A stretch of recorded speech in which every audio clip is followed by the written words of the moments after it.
Eu já venho assistindo o Jimmy Swaggart há anos e eu estou procurando o caminho. Eu tinha um negócio de milhões de dólares e perdi tudo no pecado, e um dia estava assistindo lá pelas 2 horas da madrugada e pensando no que Jimmy prega sobre dar o coração a Cristo. Eu fiz isso e sou a pessoa mais feliz.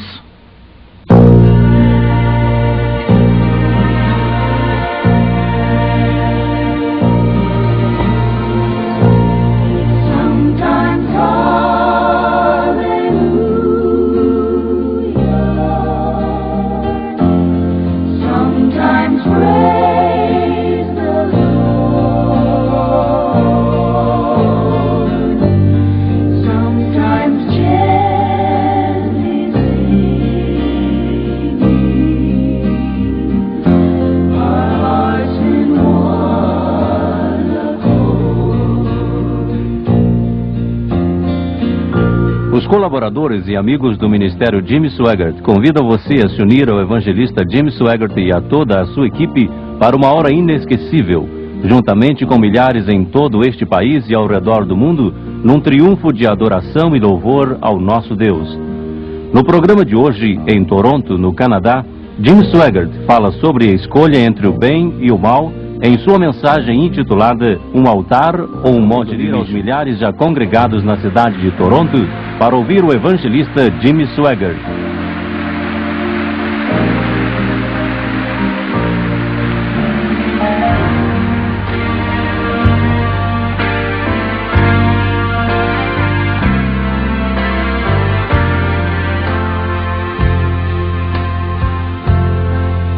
The blind man walked on the water, and he raised up Jairus' daughter.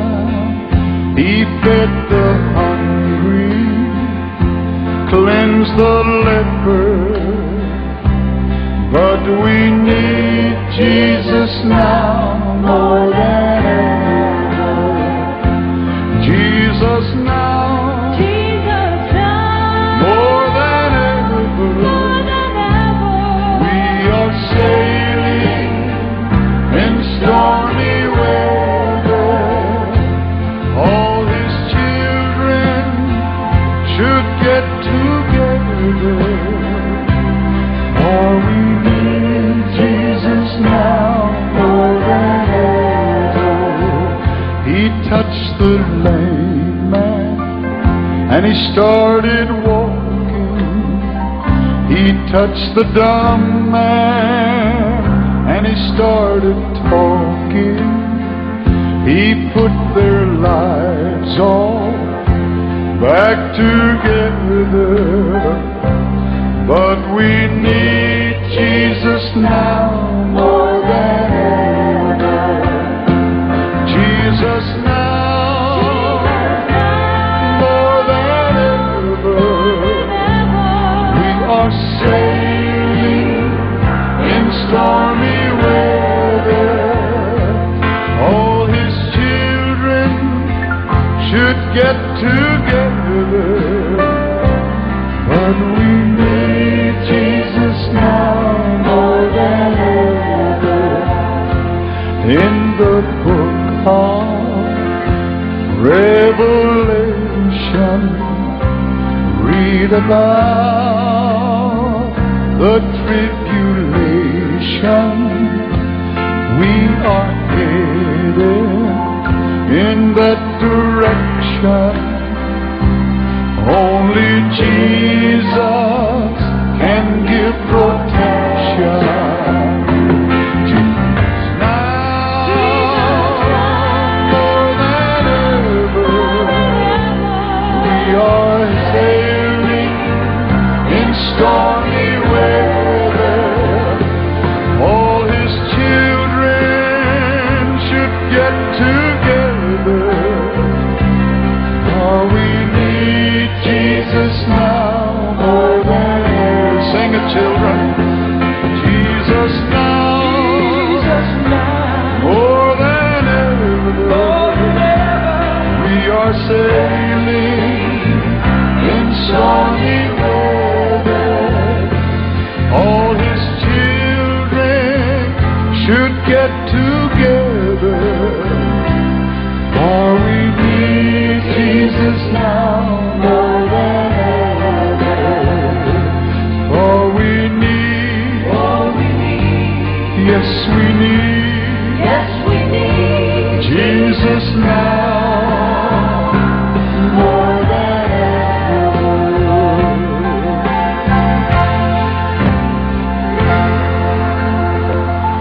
E agora, o evangelista Jimmy Swaggart lendo no livro de Gênesis em sua mensagem, um altar ou um monte de lixo?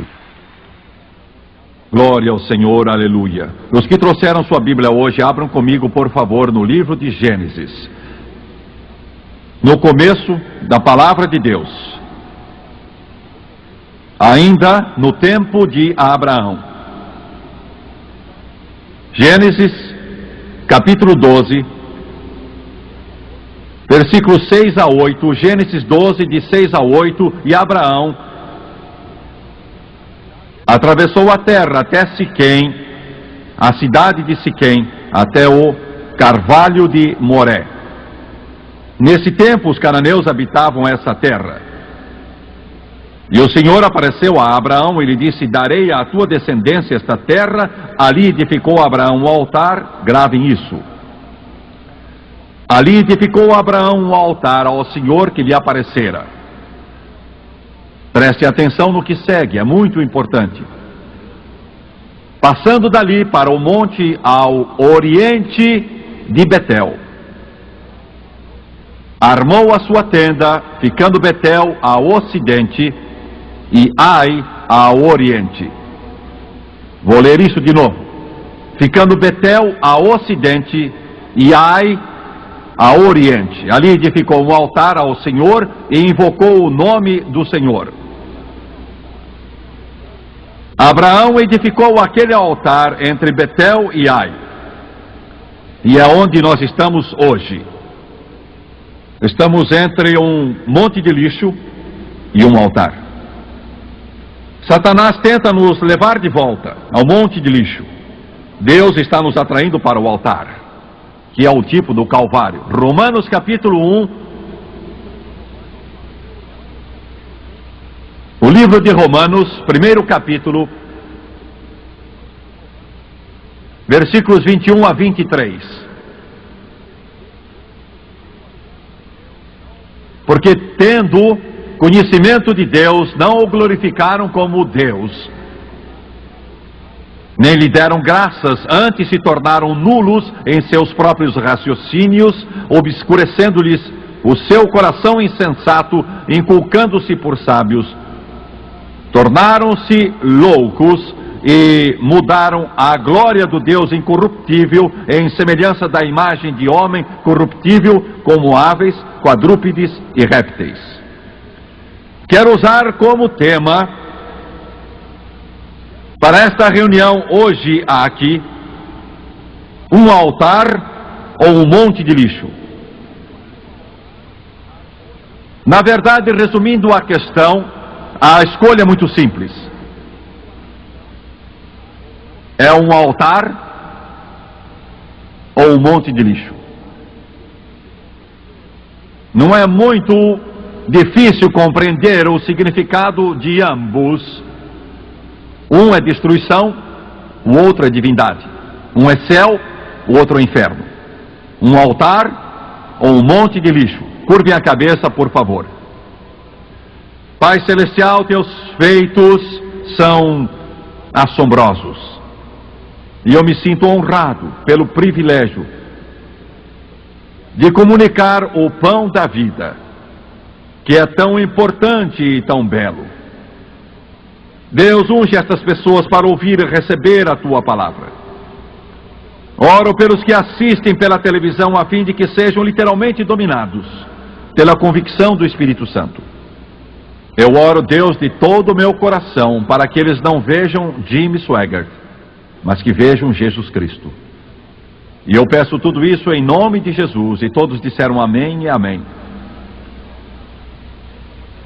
Comecei a orar esta manhã de madrugada a respeito desta mensagem e este culto. Quero dizer algumas coisas hoje que são transmitidas pela televisão também, que parecerão duras, e eu sei que não me ajudarão a fazer amigos.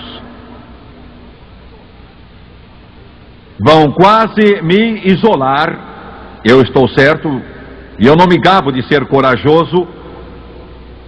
Não penso em mim como um mártir. Mas eu sinto que aquilo que Deus me deu para falar, eu sei que vai causar polêmica, vai causar até raiva. Mas no fundo do meu coração, eu sei que não tenho alternativa ou escolha. Vou dizer com amor, com toda ternura e compaixão, e para ser franco com vocês, esta é a razão que vou dizer estas coisas hoje, porque amo vocês.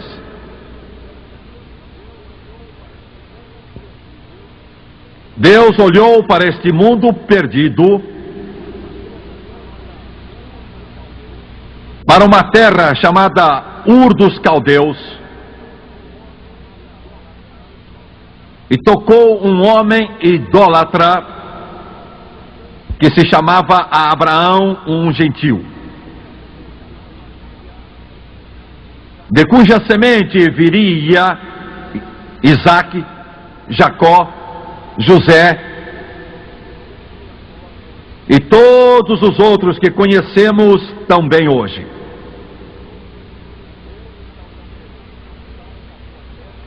Deus então disse: sai da tua terra e vai para a terra que eu te mostrarei. Sempre foi assim e nunca mudou, e ainda é assim hoje. Quando Deus chama você, Ele quer tirar alguma coisa e dar outra coisa. Você está no mundo, mas não é dele, não se esqueça. Não é uma posição popular, nunca foi e nunca será. Quando Abraão chegou a um lugar chamado Betel, Bet-El, que quer dizer casa de Deus. Bet, casa, El, Deus em hebraico, casa de Deus. Edificou um altar. Parece que Abraão estava sempre construindo altares. Ele desceu ao Egito, teve problemas, voltou e edificou outro altar. Então a Bíblia diz: por estranho que pareça, o Espírito Santo o levou a uma montanha, colina, a meio caminho entre Betel, a casa de Deus, e uma cidade pagã chamada Ai. Esse nome Ai significa monte de lixo. Este é o lugar onde Josué teve o seu problema com Acã e o pecado da capa babilônica e da barra de ouro e das peças de prata que roubou de Jericó. E Deus finalmente deu vitória a Ai. Ai ficava exatamente ao leste de Betel. E em algum lugar entre Betel, a casa de Deus, e Ai, o monte de lixo, Deus mandou a Abraão edificar um altar, não um altar para oferta pelo pecado, era para o holocausto, o que é diferente. Abraão, ao edificar esses altares, em essência estava dizendo a Deus através desses holocaustos, enquanto o animal era totalmente consumido, Abraão estava dizendo: eu não tenho planos próprios, não tenho vontade própria, eu não tenho nada meu, sou total, inteira, completa, absolutamente dedicado a ti, coração, mente, alma, espírito, corpo, venha o que vier. É o que estava dizendo. E isso ainda não mudou. Deus ainda exige a mesma coisa de você e de mim. A mesma coisa. Cada filho de Deus, cada um, não importa a sua igreja ou denominação, está em algum lugar entre Betel, a casa de Deus, e Ai, o monte de lixo. É aí que o conflito se trava. É aí que a batalha acontece.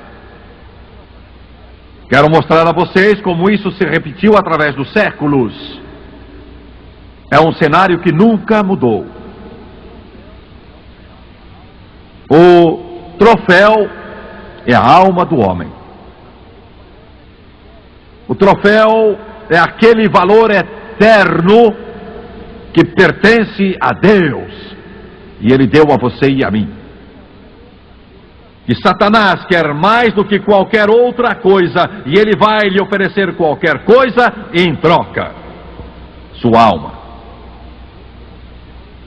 E isso tem sido assim desde a ocasião quando Deus olhou para um mundo que havia afundado no pecado,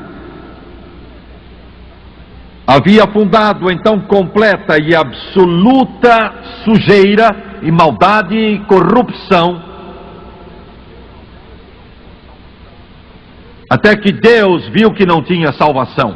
E lembre-se disso. Quando vocês pensam no Deus Todo-Poderoso, que criou os céus e a terra, e não pôde salvar o mundo, eu quero dizer o mundo da era antediluviana, nos tempos de Noé, mundo que era tão corrupto e depravado, que desafia toda a descrição. Era tão corrupto que estava ao ponto de total, absoluta destruição, e esse é o plano de Satanás: destruir e aniquilar totalmente. Muito bem. Deus não tinha alternativa ou escolha, senão submergir este mundo depravado em água, o dilúvio. Agora, alguns de vocês que estão assistindo hoje, talvez estejam recostados na poltrona dizendo: não gosto disso, eu não entendo, não gosto, não quero saber de um Deus com tão insondável poder, imensurável poder, augusto poder, só porque ele teve o poder para vir e destruir de forma total e absoluta, e apagar de sobre a face da terra toda alma vivente, exceto Noé e sua família. Eu não gosto disso. Outros de vocês vão olhar para mim e dizer: Jimmy Swaggart, Deus é um Deus de amor, e eu não consigo conciliar os dois. Eu não consigo ver esse Deus de amor que vocês, pregadores, falam e é apresentado na Bíblia, fazendo uma coisa dessas, isto sem falar no lugar como o inferno, e sem falar em Sodoma e Gomorra. Bem, eu quero dizer uma coisa sobre isso agora mesmo. Satanás tem tido muito sucesso em levar a igreja do Deus vivo a crer que o Deus de amor, e Ele é um Deus de amor, porque o mesmo Deus que afogou o mundo em água, também mandou o seu Filho para morrer pelo mundo. Porque Deus amou o mundo. Mas para entender Deus, você não só precisa amar o que Deus ama, mas também odiar o que Deus odeia.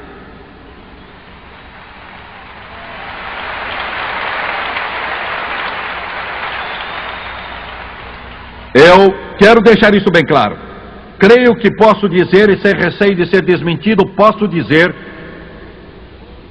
eu creio que há em meu coração amor por todos os seres da face da terra, sejam eles cristãos, maometanos, sejam budistas ou comunistas, sejam ateus, pagãos, agnósticos, santos ou pecadores. Eu creio que há no meu coração um amor que me leva a ir, que me faz chorar, que me faz buscar todos eles.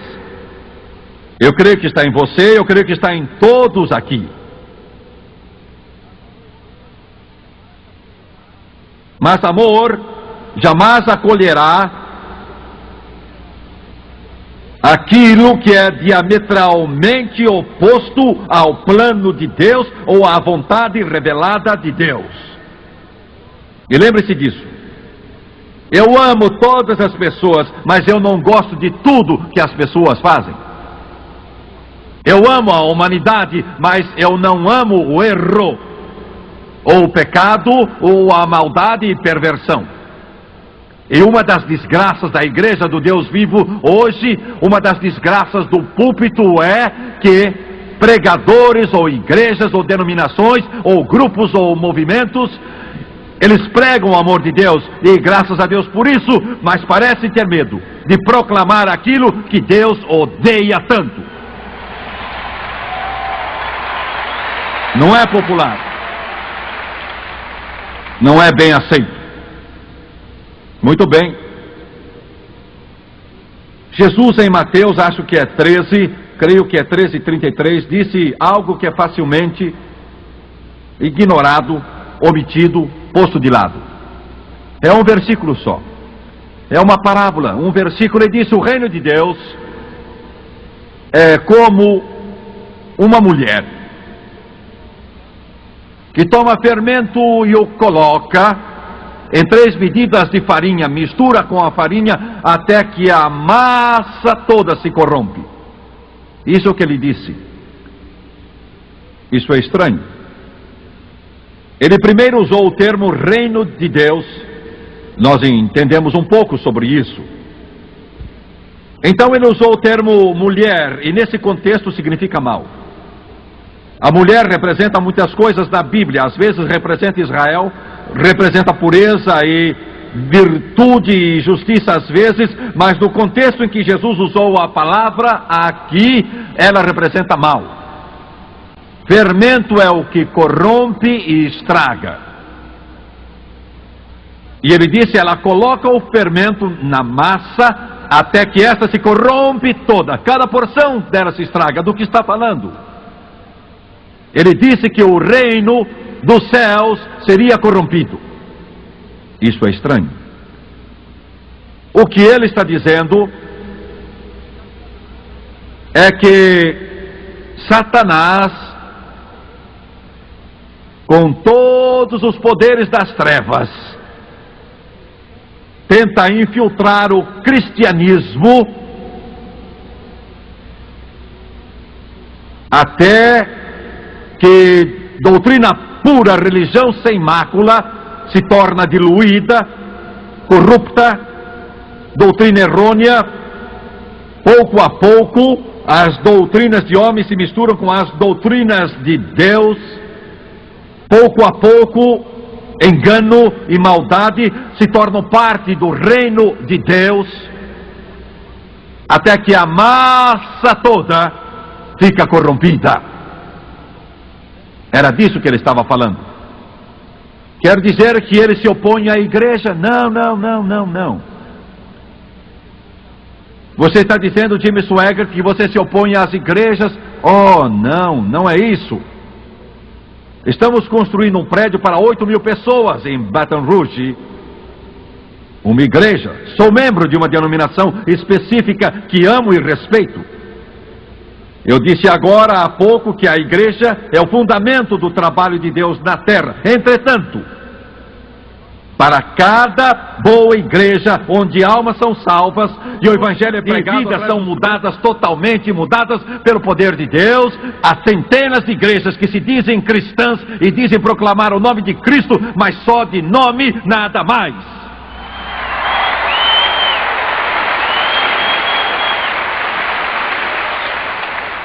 Muito bem, o que eu faço como pregador do evangelho? O que faço? O que faço quando vejo homens indo para o inferno, pensando que estão indo para o céu? Não digo 1 ou 2, mas milhões. E eu não digo nada? Tivemos um furacão em Louisiana anos atrás.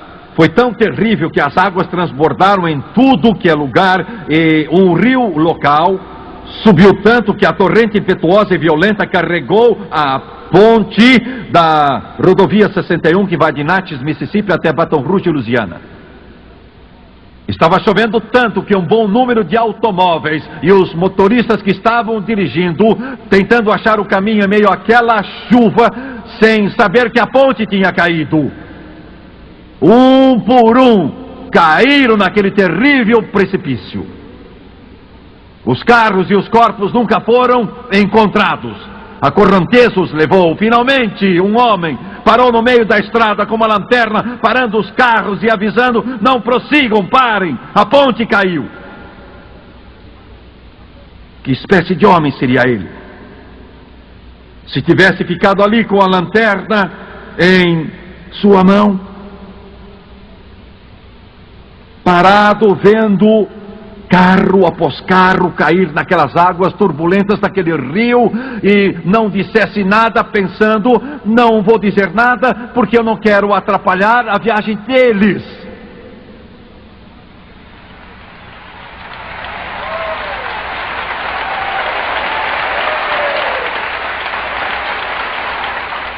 Ele seria um criminoso. Esse homem seria menos que um animal. Nenhum animal faria uma coisa dessas. Até mesmo cachorros perderam a vida tentando resgatar uma criança que se afogava. Eu sou um pregador. Sou uma voz clamando no deserto deste mundo. E a ponte caiu. E milhões e milhões e milhões estão a caminho de um abismo. Milhões que são membros de igreja. Ouçam-me. O que eu vou dizer vai parecer duro. Tentei deixar de fora, mas não posso. Milhões de batistas, de metodistas, presbiterianos e congregacionais e luteranos que são membros de igreja. E você se zanga comigo porque sou específico, mas são membros e têm seus nomes do rol de membros e são religiosos e participam ativamente das atividades religiosas, mas milhões e milhões deles nunca nasceram de novo, mas pensam que são salvos.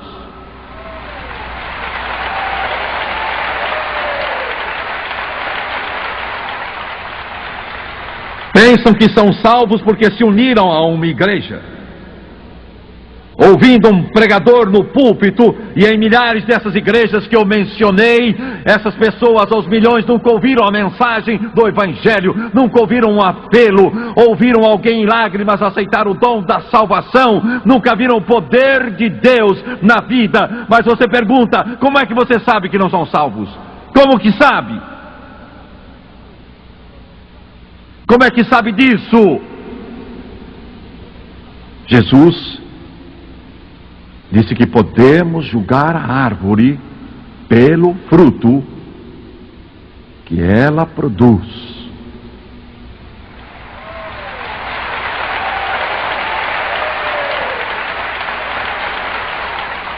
Quer dizer que todos os batistas, metodistas, presbiterianos, episcopais, congregacionais, que eles não são? Não, mil vezes não.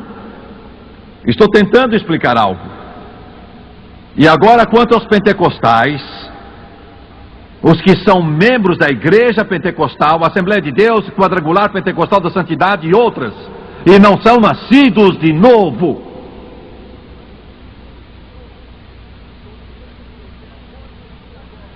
Estou dizendo que se não formos cuidadosos, tudo vai ficar corrompido.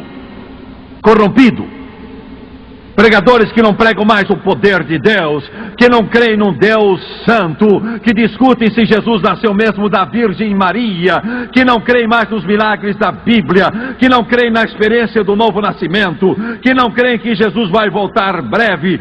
Quero lhes avisar: saiam dessas igrejas, saiam dessas igrejas, saiam dessas igrejas, saiam dessas igrejas.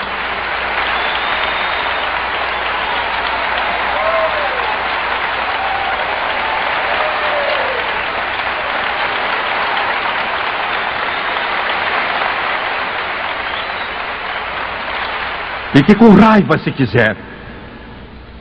Diga que eu estou errado.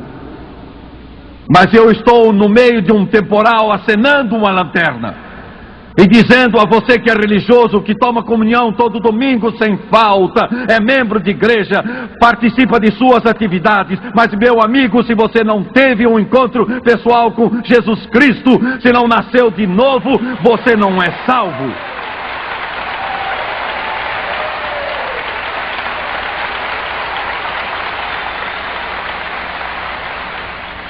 Mas não posso falar dos meus amigos batistas, metodistas, episcopais, luteranos, congregacionais e deixar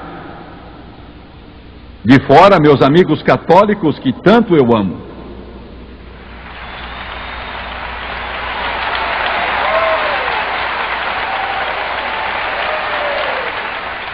Meu coração dói pelos católicos. Meu coração sangra quando vejo tantos deles tentando encontrar Deus. Eu não posso ficar calado enquanto milhões pensam que penitência e participar dos sacramentos e se ajoelhar em confissão diante de um padre e confessar a ele todos os seus pecados é tudo que tem que fazer.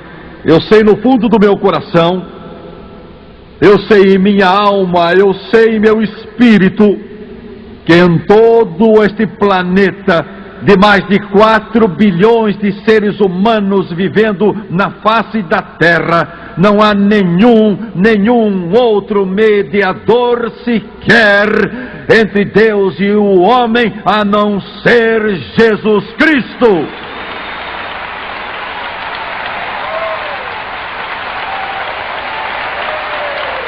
Nenhum além de Jesus, somente Jesus, nenhum outro, a não ser Jesus.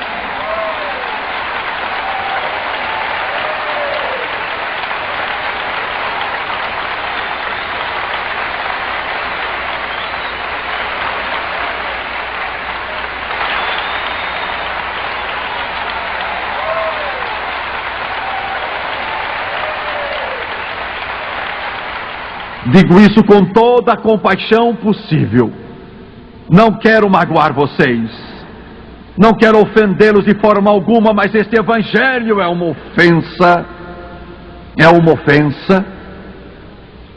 Todos os milhares e milhares e milhares de sacerdotes que dizem: eu perdoo você, e aquela pobre alma sai dali pensando que seus pecados se foram, que estão perdoados. Ah, esses pecados não estão perdoados, não estão lavados, porque aquele padre não pode perdoar, não pode limpar, ele não é mediador entre Deus e o homem. E eu quero dizer-lhes hoje, o maior pecador, o pior homem que já viveu, que cometeu todo pecado imaginável, e se ele se voltar para cima e para baixo e clamar: Jesus, tem misericórdia de mim, pecador, Deus o virá instantaneamente, Deus o limpará, Deus o lavará cada mancha de todo aquele seu pecado tremendo.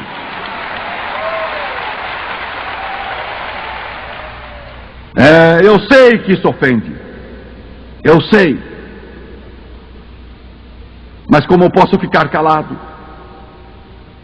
Quantos milhões de católicos e protestantes e maometanos e budistas, não importa o que sejam, estarão parados no julgamento e vão apontar o dedo a pregadores e dizer: você não me falou, ninguém me disse, ninguém me avisou, ninguém me deu uma chance.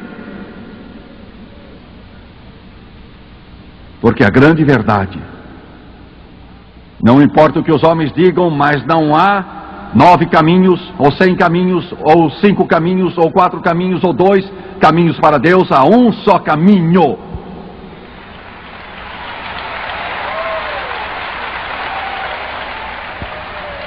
E não é através de Maomé, não é através de Buda, não é através de Moon na cidade de Nova York, não é através de nenhum outro, nem mesmo, e não digo isso com desprezo, porque acho que o Papa que os católicos têm agora é talvez o mais gentil e compassivo que já tiveram, mas ele não é o caminho para Deus.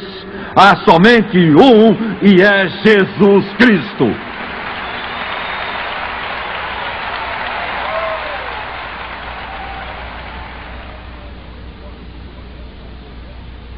Agora, o que estou dizendo causou guerras.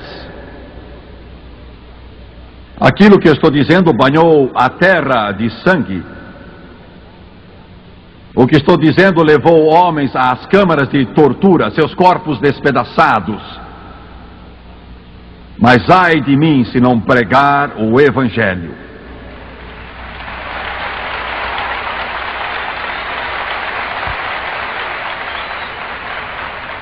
Será que isso significa que eu não amo? Significa que não tenho compaixão porque lhes digo a verdade? Não. Eu amo vocês, por isso lhes prego a verdade. Eu tenho compaixão de vocês, eu choro por vocês, clamo por vocês, eu oro por vocês. Eu digo, saiam desses sistemas pagãos e satânicos que ignoram a palavra de Deus e voltaram as costas a Jesus Cristo. E não me importa que igreja você pertence, não estou falando nenhuma em particular. O que eu quero é glorificar e proclamar Jesus Cristo como o Rei dos Reis, Senhor dos Senhores, o mais belo entre milhares.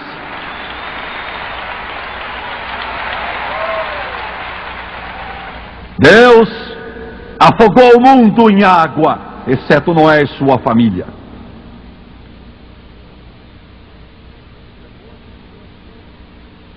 E depois do dilúvio, homens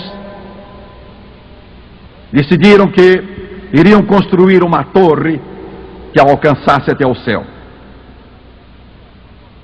Era na vizinhança da antiga famosa cidade de Babilônia. Babilônia significa confusão. Iria se tornar em confusão. Alguns erroneamente pensam que aqueles homens construíram uma torre para escapar de outro dilúvio se Deus mandasse outro, mas não é isso. Não é correto. Aqueles homens não estavam pensando nisso.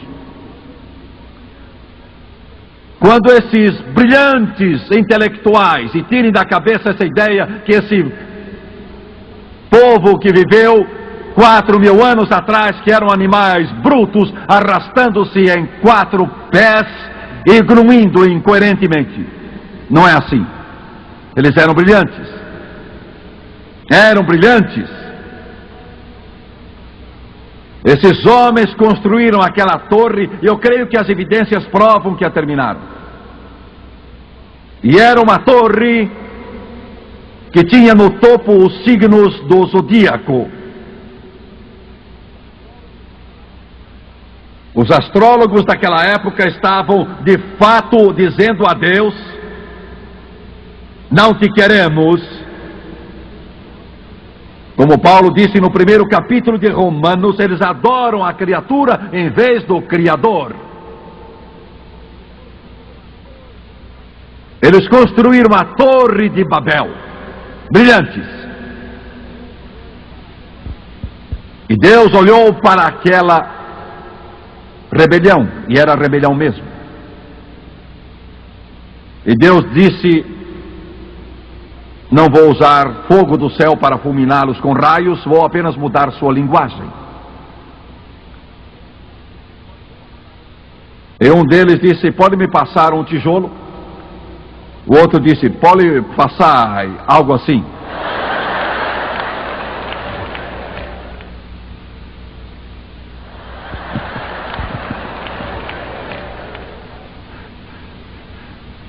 Ele disse: o que é que você disse?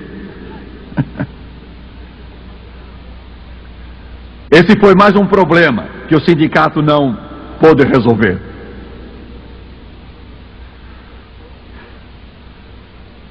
Foram dispersos. Muito bem. Você pode ir até lá hoje? Pode ir até lá hoje. E eles acham que descobriram onde é que ficava. E quase não resta nada. É só um monte de entulho. Quando homens esquecem Deus, nada mais sobra senão um monte de lixo. Agora escutem bem, poderosa nação do Canadá, poderosa nação dos Estados Unidos, a fonte da nossa força é Deus. E se nós nos esquecermos de Deus, vamos nos tornar um monte de lixo.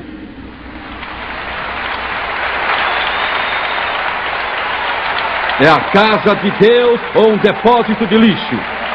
É a casa de Deus ou um depósito de lixo? Tudo que restou da Babilônia são ruínas. A Torre de Babel, lixo, entulho. Indo um pouco além, Acã, Jericó, Ai, pecado. O pecado para a obra de Deus, o pecado destrói a nação, a família, a alma.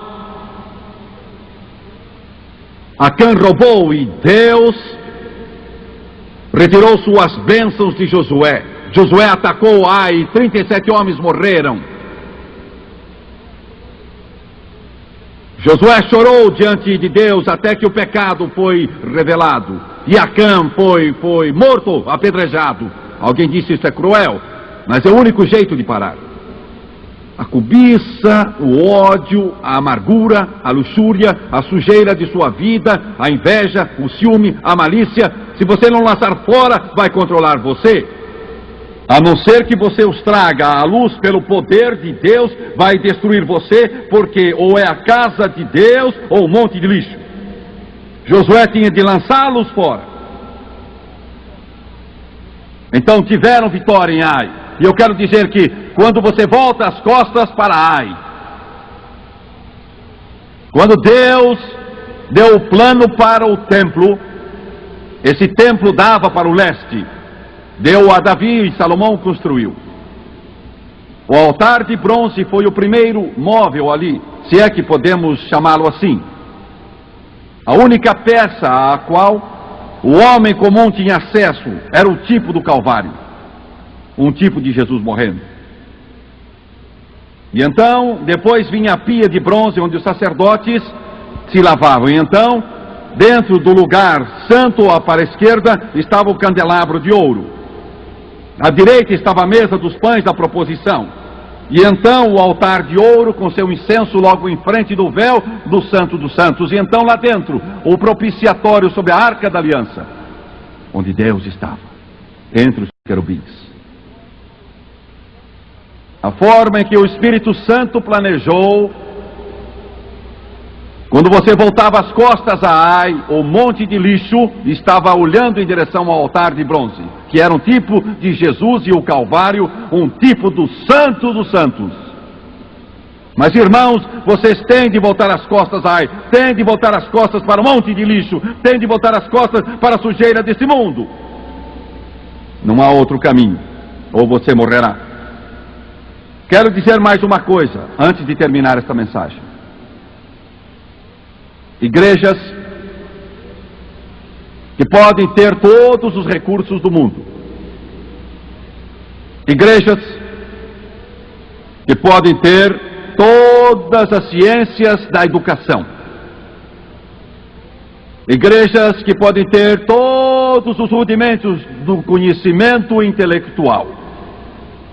Mas se essas igrejas, independente do nome denominacional em suas portas, se elas voltarem suas costas ao Espírito Santo, essas igrejas se tornarão um monte de lixo. Não esqueça.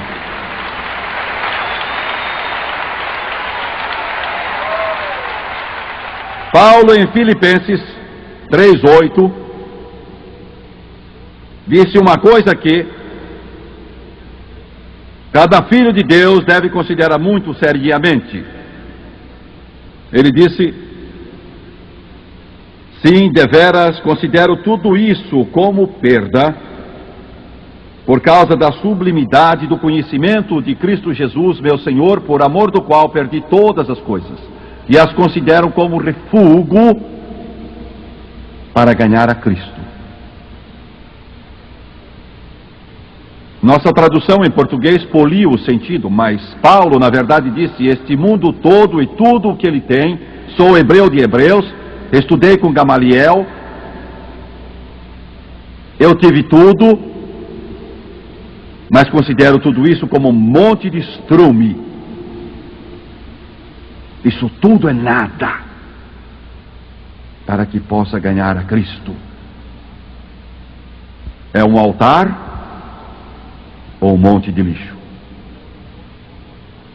Você volta as costas ao altar e vai encarar o monte de lixo. Abraão estava no meio. Graças a Deus ele voltou as costas a Ai e o monte de lixo e olhou para Betel, a casa de Deus. Curvem a cabeça, por favor.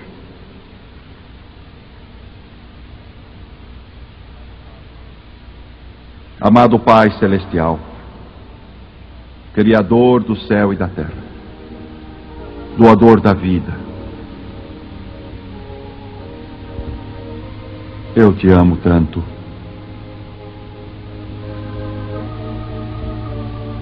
Eu oro, Deus, que estas simples palavras que eu disse, oh Jesus, nunca voltem a Ti vazias, que não retornem a Ti vazias. Quantos neste auditório esta palavra tocou o seu coração, um altar ou um monte de lixo? Um altar ou um monte de lixo? Você está entre eles, mas qual deles está escolhendo? Você sente a batalha que está se travando em sua alma. Você teme por sua alma. E a única solução para você é voltar as costas a este mundo e tudo o que há nele, e olhar para aquele monte chamado Gólgota, e manter os olhos em Jesus, e Ele lhe dará a vitória. Agora escute com atenção. Vocês pela televisão, Deus está falando ao seu coração. E aí onde você está agora, em seu lar, no hotel, fique de pé. Não precisa fazê-lo, mas seria bom que fizesse, agora mesmo. Assim como estes se levantaram aqui, quero dizer uma coisa a vocês, e escutem Tim Swaggart com cuidado. Deus ama vocês, a cada um. Ele ama você tanto que Ele planejou este momento para a sua alma eterna. Os anjos do céu estão vendo você agora mesmo, neste momento. Eu vou fazer uma oração de confissão. Escute com cuidado. Em voz alta, quero que todos repitam depois de mim. Repitam em voz alta, e aí onde você está, Deus, o Espírito Santo está. E Jesus vai entrar em seu coração, agora mesmo. Então repita a oração e creia de todo o seu coração. Curvem a cabeça, vamos orar. Eu quero que todos que estão sentados e são salvos, que orem com estes. Você não precisa, mas vai incentivar estes aqui. Vai lhes dar um apoio espiritual. Donnie, vem aqui, por favor. Vamos orar. Querido Pai Celestial, eu venho a Ti em nome de Jesus. Eu me arrependo dos meus pecados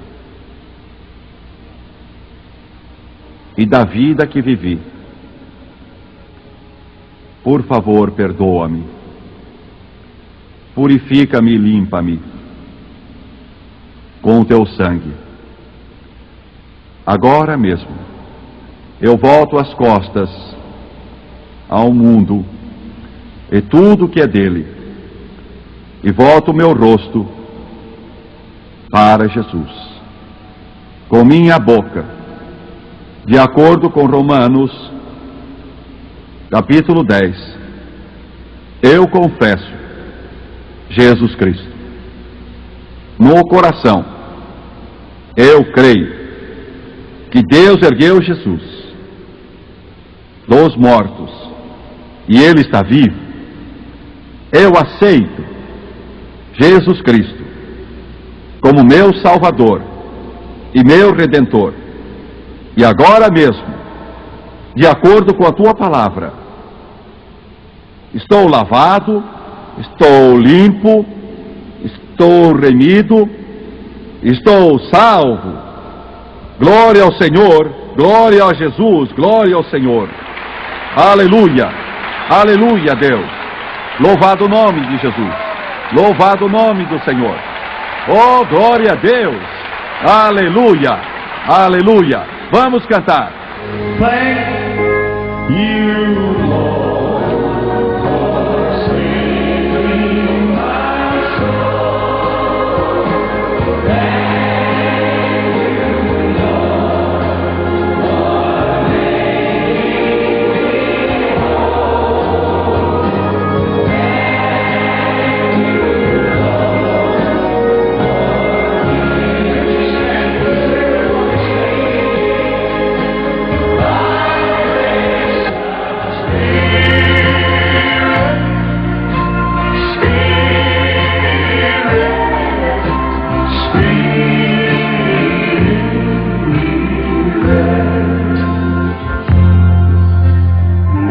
pure living water over my soul.